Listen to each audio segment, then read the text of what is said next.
എല്ലാവർക്കും സുഖമല്ലേ? ഇന്നത്തെ നമ്മുടെ റെസിപ്പിയുടെ പേര് ഞാൻ പറയുന്നില്ല, എല്ലാവർക്കും ഒരുപാട് ഇഷ്ടമുള്ള ഒരു റെസിപ്പിയാണ്. ആ റെസിപ്പി തന്നെ കുറച്ചൊരു വെറൈറ്റി ആയിട്ടാണ് നമ്മൾ ചെയ്യാൻ പോണേ.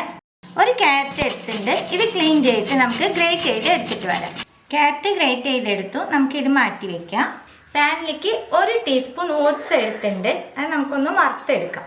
നല്ലോണം ക്രിസ്പി ആക്കി വറുത്തെടുക്കണം. ഓട്സ് നല്ലോണം റോസ്റ്റായി, നമുക്കിത് വേറൊരു പാത്രത്തിന് മാറ്റാം. അതേ പാനിലേക്ക് നമ്മൾ ഗ്രേറ്റ് ചെയ്ത് വെച്ചേക്കണ ക്യാരറ്റ് ഇട്ട് കൊടുക്കാം. ക്യാരറ്റിൻ്റെ ഈർപ്പമൊക്കെ ഒന്ന് പോട്ടെ.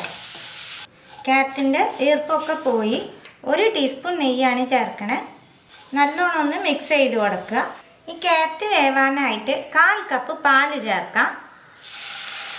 മിക്സ് ചെയ്ത് കൊടുത്തിട്ട് ക്യാരറ്റ് ഒന്ന് വേവിച്ചെടുക്കാം. ക്യാരറ്റ് നല്ലോണം വെന്തു. ഇനി നമുക്കിതിലേക്ക് ഓരോ ഇൻഗ്രീഡിയൻസ് ആയിട്ട് ചേർത്ത് കൊടുക്കാം. 1 ടേബിൾ സ്പൂൺ മിൽക്ക് പൗഡർ ചേർക്കുന്നുണ്ട്, ഒന്ന് മിക്സ് ചെയ്യുക.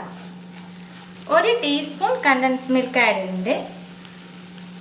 1 ടേബിൾ സ്പൂൺ ഫ്രഷ് ക്രീം.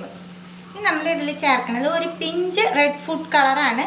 വേണമെന്നുണ്ടെങ്കിൽ നിങ്ങളിത് ആഡ് ചെയ്താൽ മതിയിട്ട്, അല്ലാന്നുണ്ടെങ്കിൽ ഇത് സ്കിപ്പ് ചെയ്തോളൂ. നമുക്ക് വീഡിയോന് ഒരു കളറിന് വേണ്ടിയാണ് ഞാൻ ചേർക്കണത്. ഇനി എല്ലാം കൂടി മിക്സ് ചെയ്യുക. മിക്സ് ചെയ്തിട്ട് ഇതൊന്ന് തിക്കാക്കി എടുക്കണം. നമുക്ക് മിക്സ് നല്ലോണം തിക്കായി തുടങ്ങി. ഈ സമയത്ത് നമുക്ക് 1/4 ടീസ്പൂൺ ഏലക്കപ്പൊടി ചേർക്കാം. കാഷ്യും ബാദാമും ഗ്രേറ്റ് ചെയ്ത് വെച്ചത് ചേർക്കാം. ഈ സ്വീറ്റിന് നമ്മൾ 1 ടീസ്പൂൺ നെയ്യേ ചേർക്കണുള്ളൂ, ഒരുപാട് നെയ്യ് ആഡ് ചെയ്യാൻ പാടില്ല. അപ്പോൾ ഈ സ്വീറ്റ് റെഡിയായി. ഫ്ലെയിം ഓഫ് ആക്കിയിട്ട് ഇതൊന്ന് തണുക്കാനായിട്ട് വെക്കാം. നമ്മൾ ഉണ്ടാക്കിയ സ്വീറ്റ് തണുത്തു. ഫസ്റ്റ് ഒരു ഗ്ലാസ്സിലേക്ക് കുറച്ച് സബ്ജ ഇട്ട് കൊടുക്കാം. ഇനി നമുക്കിതിലേക്ക് റോസ് സിറപ്പ് ഒഴിക്കാം. ഇനി നമ്മളിതിലേക്ക് വാനില ഐസ്ക്രീമാണ് ചേർക്കാൻ പോണത്. ഇതിൻ്റെ മുകളിൽ നമ്മൾ റോസ്റ്റ് ചെയ്ത് വെച്ചേക്കുന്ന ഓട്സ് ചേർക്കുന്നുണ്ട്, കുറച്ച് കോൺഫ്ലേക്സ് ചേർക്കുന്നുണ്ട്. ബദാമും കാഷ്യും ചെറുതായിട്ട് മുറിച്ച് വെച്ചത് ചേർക്കുന്നുണ്ട്. നമ്മൾ റെഡിയാക്കി വെച്ചേക്കുന്ന സ്വീറ്റ് ചേർത്ത് കൊടുക്കാം. ഇതിൻ്റെ മുകളിൽ നമുക്ക് കുറച്ച് സബ്ജ ചേർക്കാം. ഇനി നമുക്ക് ഐസ്ക്രീം ചേർത്ത് കൊടുക്കാം. നമുക്ക് ഇതിൻ്റെ മുകളിൽ ചെറി വയ്ക്കാം. കുറച്ച് കൂട്ടി ഫ്രൂട്ടി ഇടാം.